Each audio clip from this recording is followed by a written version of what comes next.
Tonight, we're going to take you to one of the most toxic places on Earth, a place that government officials and gangsters don't want you to see.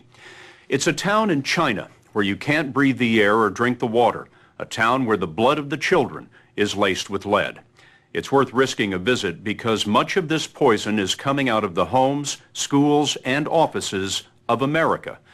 This is a story about recycling, about how your best intentions to be green can be channeled into an underground sewer that flows from the United States and into the wasteland. That wasteland is piled with the burning remains of some of the most expensive, sophisticated stuff that consumers crave.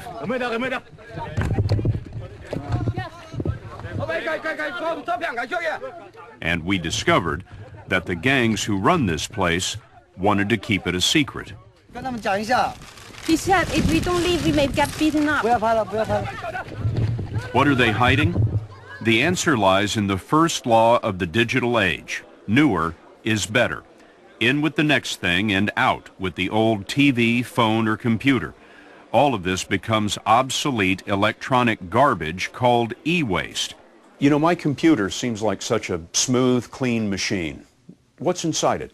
Lead, cadmium, mercury, chromium, polyvinyl chlorides. All of these materials have known toxicological effects that range from brain damage to kidney disease to mutations, cancers. Alan Hershkowitz is a senior scientist and authority on waste management at the Natural Resources Defense Council. The problem with e-waste is that it is the fastest growing component of the municipal waste stream worldwide. What do you mean fastest growing? Well, we throw out about 130,000 computers every day in the United States. In the United States alone? Correct. And we throw out over 100 million cell phones every year. And here's what that looks like. At a recycling event in Denver, we found cars bumper to bumper for blocks in a line that lasted for hours. Most folks in line were hoping to do the right thing, expecting that their waste would be recycled in state-of-the-art facilities that exist here in America. But really, there's no way for them to know where all of this is going.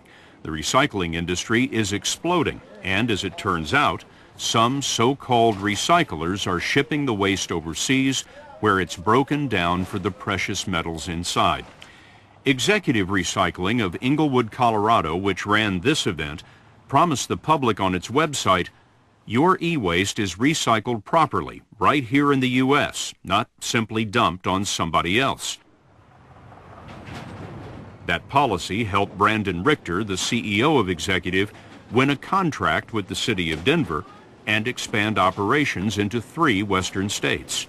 Tell me what the problem with sending this stuff overseas is. Well, you know, they've got low-income labor over there, so obviously they don't have all of the right materials, the safety equipment to handle some of this material.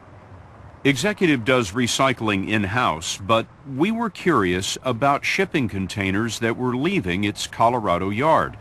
We found this one filled with monitors. They're especially hazardous because each picture tube, called a cathode ray tube, or CRT, contains several pounds of lead. It's against U.S. law to ship them overseas without special permission. We took down the container's number and we followed it to Tacoma, Washington, where it was loaded on a ship. When the container left Tacoma, we followed it for 7,459 miles to this place, Victoria Harbor, Hong Kong. It turns out the container that started in Denver was just one of thousands of containers on an underground, often illegal smuggling route, taking America's electronic trash to the Far East. Our guide to that route was Jim Puckett, founder of the Basel Action Network, a watchdog group named for the treaty that's supposed to stop rich countries from dumping toxic waste on poor ones. Puckett runs a program to certify ethical recyclers, and he showed us what's piling up in Hong Kong. I mean, it's literally acres of computer monitors. Is it legal to import all of these computer monitors into Hong Kong? No way. This is absolutely illegal, both from the standpoint of Hong Kong law, but also U.S. law and Chinese law. But it's happening. We followed the trail to a place Puckett discovered in southern China, a sort of Chernobyl of electronic waste, the town of Guiyu. But we weren't there very long before we were picked up by the cops and taken to City Hall. We told the mayor we wanted to see recycling. Mayor's going to ride up front. After you. Very nice car.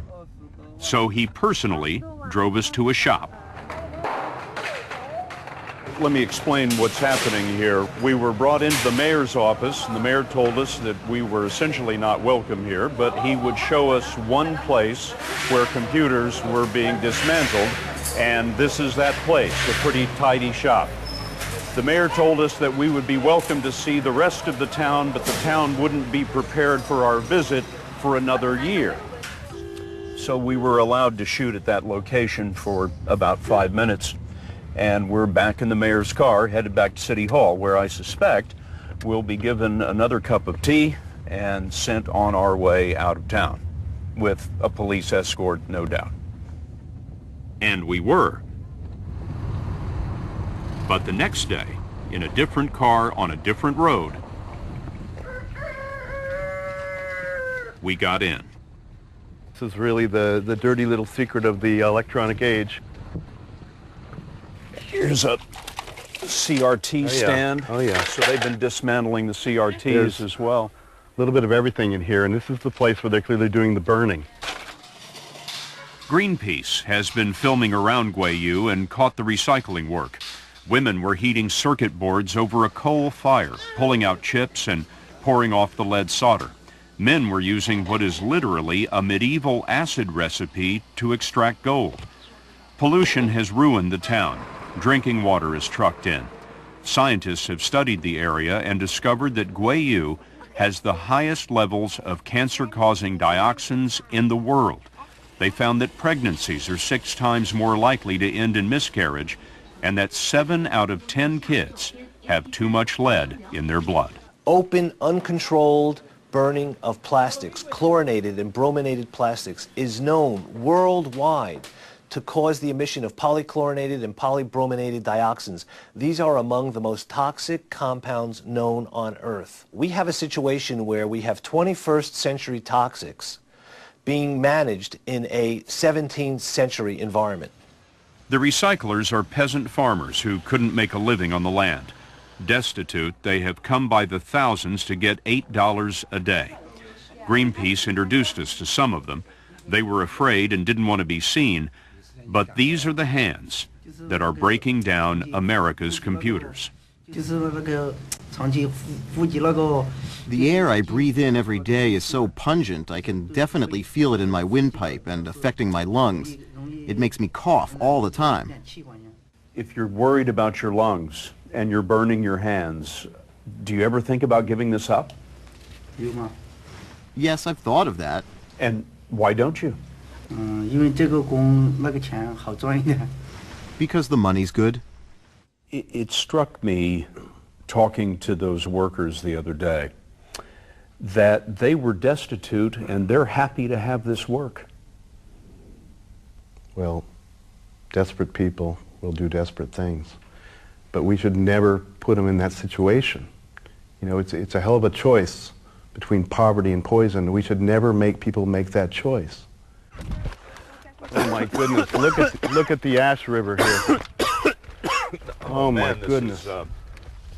It's unbelievably acrid and choking. What are we seeing here? This is an ash river. This is the detritus from burning all this material, and this is what the kids get to play in. After a few minutes in the real recycling area, we were jumped. Several men struggled for our cameras. The mayor hadn't wanted us to see this place, and neither did the businessmen who were profiting from it.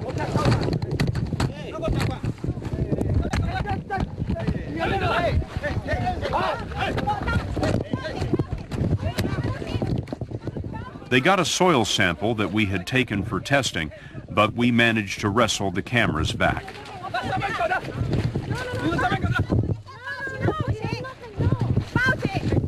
But the question is, what are they afraid of? They're afraid of being found out. This is smuggling. This is illegal. A lot of people are turning a blind eye here. And if somebody makes enough noise, they're afraid this is all going to dry up. Back in Denver, there was no threat of it drying up. In fact, it was a flood. And Brandon Richter, CEO of Executive Recycling, was still warning of the dangers of shipping waste to China. You know, I just heard actually a child actually had died over there from breaking this material down and just getting all these toxins. Then we told him we'd tracked his container to Hong Kong. This is a photograph from your yard, the Executive Recycling Yard. We followed this container to Hong Kong. Okay. And I wonder why that would be. I have no clue. The Hong Kong customs people opened the container Okay. and found it full of CRT screens, which, as you probably know, is illegal to Yeah, absolutely. export to Hong Kong. Yep. I don't know if that container was filled with glass. I doubt it was. We don't fill glass and CRT glass in those containers. This container was in your yard, filled with CRT screens, and exported to Hong Kong, which probably wouldn't be legal. No, absolutely not. Yeah. Can you explain that? Yeah, it's not. It was not filled in our facility. But that's where we filmed it. And it turns out we weren't the only ones asking questions.